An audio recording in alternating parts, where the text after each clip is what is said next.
If you're approaching perimenopause or deep in it, blood sugar swings might be one of the biggest things throwing your hormones out of whack, and you might not even know it. Welcome back to the Perimenopause Playbook, a mini series where I cut through the noise and break down the real foundations of hormone balance every woman in her 30s and 40s needs to know. So whether you're not sure if you're in perimenopause, you're curious if hormone therapy is right for you, or you're already in the throes of it, you need a strong foundation of hormonal health that will serve you well through perimenopause and beyond. That's what this series is all about. This is episode 3, and we're talking blood sugar. Because if this piece isn't stable, your hormones don't stand a chance. But before we get into it, I'm Christy Carlson, a nutritional therapy practitioner who helps women in their late 30s and 40s feel better through real food, root cause strategies, and zero shame. If you're ready for hormone support that actually makes sense, hit like and subscribe. We're in this together.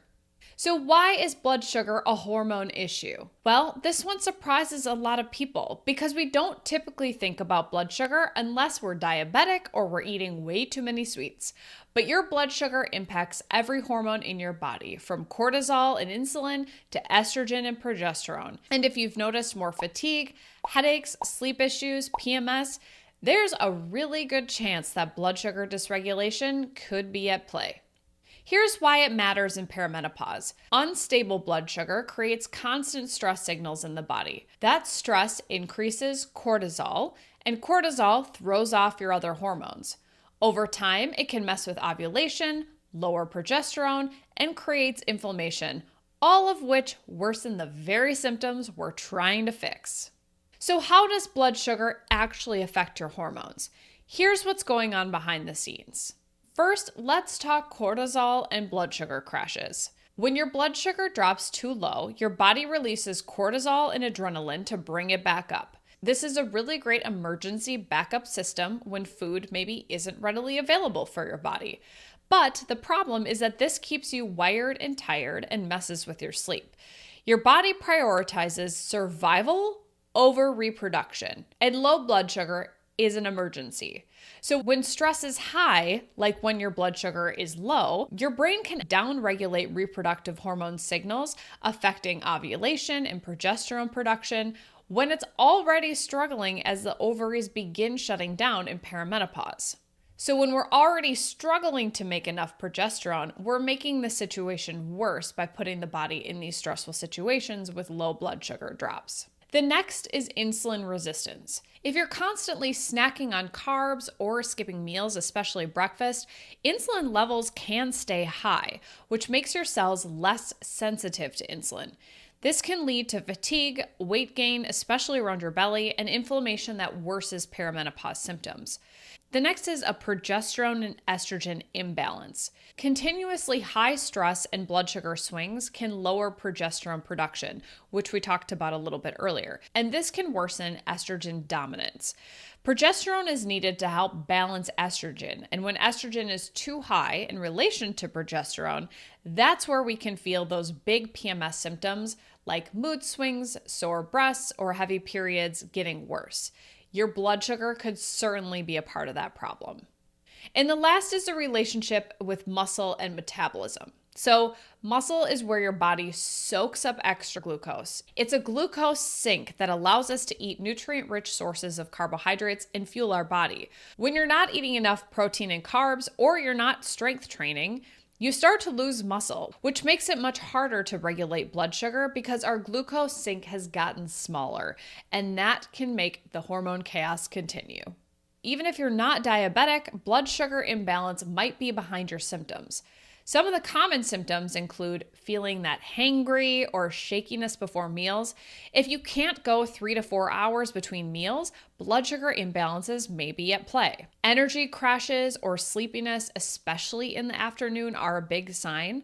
Also, intense sugar or carb cravings, especially in the afternoon, or if you're always needing to rely on that extra cup of coffee around 3 o'clock.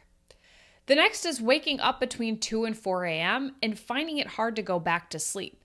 Again, it's that dip in blood sugar that increases our adrenaline and cortisol, which are two hormones that are not sleep friendly. Another sign is headaches, especially at certain times of the day or if your meals are skipped or delayed. The last is feeling wired, but you're exhausted, and this could also impact your ability to be able to fall asleep.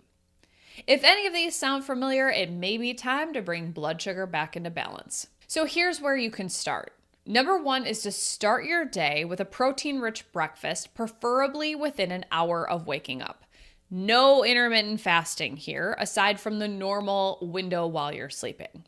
Although intermittent fasting can have some benefits, we hear a lot of buzz about it. At this life stage, in my very strong opinion, and what I've seen clinically in my practice, is that any benefits of going more than 10 to 12 hours without eating does not even close to outweigh the damage and dysregulation it can cause in perimenopause.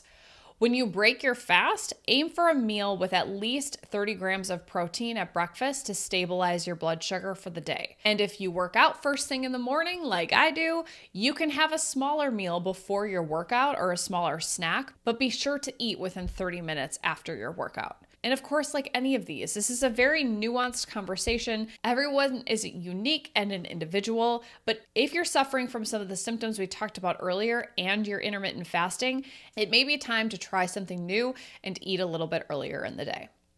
The next is balance every meal. Build your meals with protein, healthy fats, fiber, and whole food carbohydrates like fruit, sweet potatoes, or squashes. This helps keep your blood sugar steady and prevents those spikes and crashes. And that includes not going too low carb. Perimenopause is not the time to starve your body of carbs. You need some carbohydrates to support ovulation, thyroid health, and progesterone production. Low carb might feel good at first because boy, cortisol is numbing and it feels good. But long term, it can trigger more hormone stress. So unless otherwise recommended by your doctor, eat the carbs! I'll link to one of my videos on how to eat for hormone balance in the description in case you need some more details. The next is limit naked carbs and grazing. So avoid the all-day snacking, especially on carbs alone, unless it's right before a workout. I like to say clothe your carbs, which is another way of saying be sure that all carbohydrates are paired with protein. This slows the glucose absorption into your bloodstream, which prevents a bigger crash later on. So for example, a banana by itself, that can cause a pretty big blood sugar spike. But a banana with almond butter or a nut butter, that's better. Even better is eat a hard-boiled egg or a slice of turkey before eating that banana. This helps slow the glucose absorption.